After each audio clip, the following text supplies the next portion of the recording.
This is way better than we thought. After having a disappointing end to the season and LeBron just ending his 22nd campaign in the NBA, there are some obvious questions about LeBron's future and when it comes to playing basketball. However, there are some factors that could play a part in LeBron's decision, and we'll talk about the different scenarios that could happen if LeBron opts out of his contract and what it does for the Lakers' cap space and their ability to pursue acquisitions.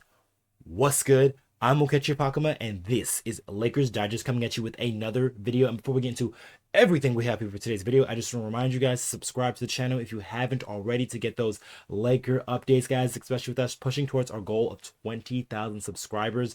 And there is going to be a lot of Laker updates here in the summer, so make sure you guys are locked and loaded here at Lakers Digest. Now, with that out of the way, let's hop straight into the topics we have for you today as LeBron's player option.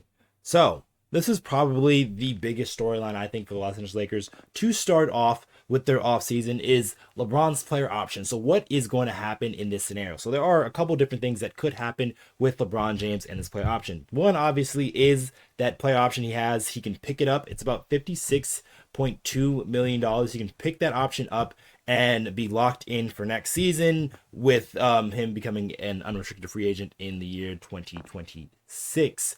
Or he can opt out of his contract and restructure it to put it in a more team-friendly deal for the Los Angeles Lakers to try to get out there and go out some acquisitions. But also the number kind of depends on certain things, and also with LeBron, how many years he's played and just how the Lakers have done it in the past with star players. I think they're going to try to pay the max money they can pay. And there's also that third option of LeBron obviously just calling it quits and retiring, and then the Lakers having to go into a new direction. So there was a report from Bleacher Report talking about like some different scenarios that LeBron could do, and so this is what they talked about: as he may not be the best player on the planet anymore, but in fact he remains a top 10ish player at his age, and it's astonishing, and it gives some wiggle room should he decide to take his talents elsewhere, which I think is very unlikely. But they continue to say he holds a 52.6 player option for next season per sporadic, and there could be some interest in simply picking it up. If he made it clear this would be his last go around, as the Lakers could celebrate his every step on a season-long farewell tour, which conveniently includes an LA-based All-Star game.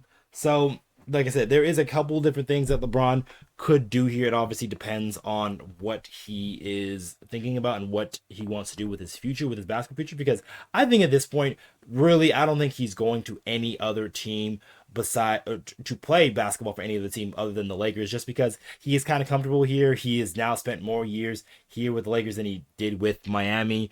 And so there is all this time that he spent here and really soaked some roots in. His kids went through high school here. So a lot of factors have now played where he's more an LA-based guy. And so I don't see him going to another sort of team. But that kind of gets me to my next point here, because I can obviously bring in all the stats and the accolades of a guy like LeBron James and tell you obviously what would make sense for the Los Angeles Lakers and what shouldn't make sense. But what it comes down to, since this is a very one-of-one situation just because of the type of player of who LeBron is, but you got to realize the facts that this guy is going to turn 41 in the next upcoming NBA season, and not a lot of guys have really made it to this age in the league and are still be able to ask to be one of the more productive players on the team.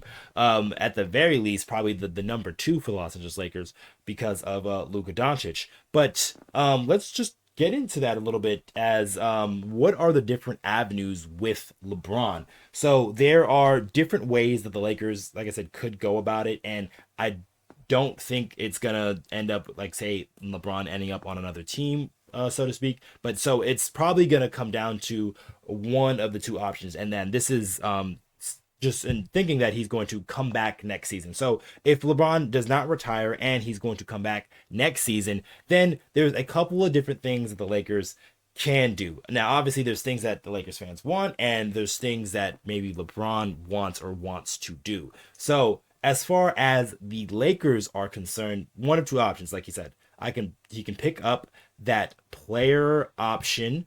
And essentially that was, I believe, what was it? $52.6 million player option. He can just pick that up for the Lakers next season, and then he'll be probably, like I said, in what looks like his last season in the NBA, and then the Lakers will obviously look to replace him in the season afterward, where they have a lot of cap space that they're going to have freed up because of not only just with LeBron's contract, but some of the other contracts they have on the roster there. So if you take a look here at the Lakers contract situation and who is owed what, so this is next season. They're highlighted in the middle, and LeBron will obviously have command the highest contract for the Los Angeles Lakers, but you have Luka Doncic, who is up for an extension because he could be a free agent the season after, and I do highly expect the Lakers to give Luka the maximum money they can offer him. And then you got Rui Hachimura, who is in the last year of his contract. Dorian Finney-Smith also has a player option as well. Austin Reaves will be going into 1 year in his contract. Vanderbilt is signed for a couple of years. Same thing, though, with Gabe Vincent, contract year. Max Kleber, Dalton Knecht is on a rookie contract, so it's more manageable.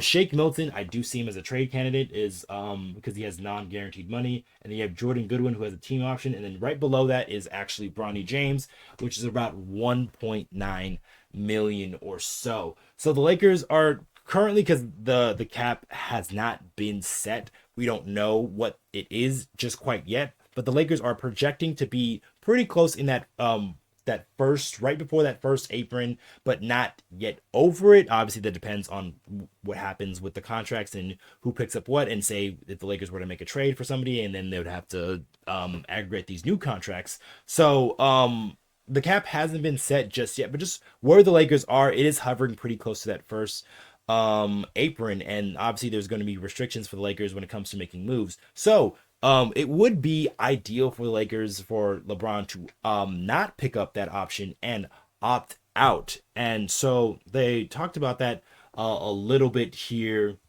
of a reason of why the Lakers, or excuse me, why LeBron would want to opt out. So this is a reason here, and probably a big reason. Maybe he's not interested in much finality to it, but not with his son Bryce James potentially being draft eligible in the year 2026, as LeBron's long lasting enough with Bronny is incredible, but suited up along his other son would certainly have some appeal. Look for LeBron James to give himself a bit of a wiggle room by declining his option, but we're signing with the Lakers for roughly a 2-year and $105 million with a player option for the second season. So that would put LeBron at just about roughly 45-ish million a season, which is a bit of a pay cut, but it does put him in a situation, say, if he wanted to play this upcoming season out and have a chance next season to play with his son Bryce James, who is going into college this upcoming year at the University of Arizona, then there is some leeway there that he can do with that. And knowing what the Lakers are and just the type of brand they are, they always treat their stars, especially their stars who have brought them championships, with high regard. So whatever contract that LeBron is probably willing to negotiate, that is what the Lakers are probably going to take. They're not going to ask LeBron James to take a massive pay cut, in my opinion, or my eyes, just because they haven't done that in the past. They didn't do that with Kobe Bryant even after he tore his Achilles. So I don't see the Lakers going for a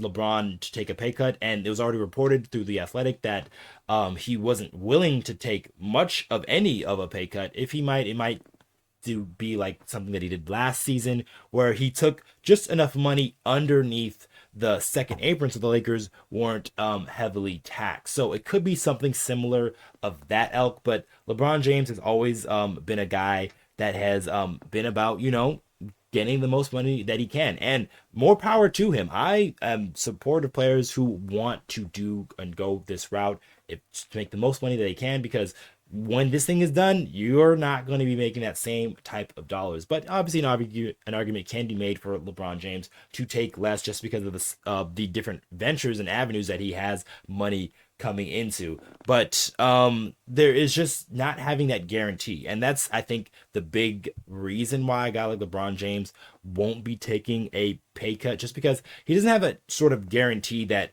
you would have if the Lakers were just like a step away from a championship. And there is still some moves to be made with the Laker roster to really get them into championship contention shape. So it's just what Rob Pelinka kind of does here within the draft, and that I think will factor into LeBron's decision a little bit. And when free agency starts, I don't believe LeBron will sign right away. So if he does decline that option, because we'll know by then when free agency starts, then he probably won't sign it right away, and he'll just kind of see what the Lakers do with their open money to bring in certain players, what players they sign and re-sign, and who they trade, really, because that is going to be a factor here for the Los Angeles Lakers.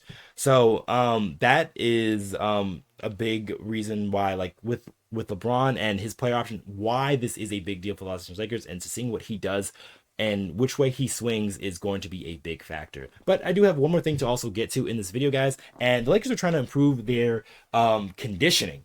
So this was something that JJ Redick alluded to at the end of the season, sort of at their wrap outs, talking about the end of the season and how the season went. And he said the Lakers need to up their playoff conditioning and shape so they can get into championship level shape. So, and a lot of people thought he was, alluding to a guy like Luka Doncic, and obviously I think he was to some extent, but there are still other guys on the roster who could benefit from having a better strength and conditioning. And funny enough, because if you are a person who is capable of that job, the Lakers are hiring for that, as they're looking for a head strength and conditioning coach, and essentially somebody to lead the charge of when it comes to getting these players in shape, working out, and doing all those things of that nature. So the Lakers are trying to really shore up that spot for them. So when it comes to winning time in the playoffs, they can be in better shape to keep up with these teams, because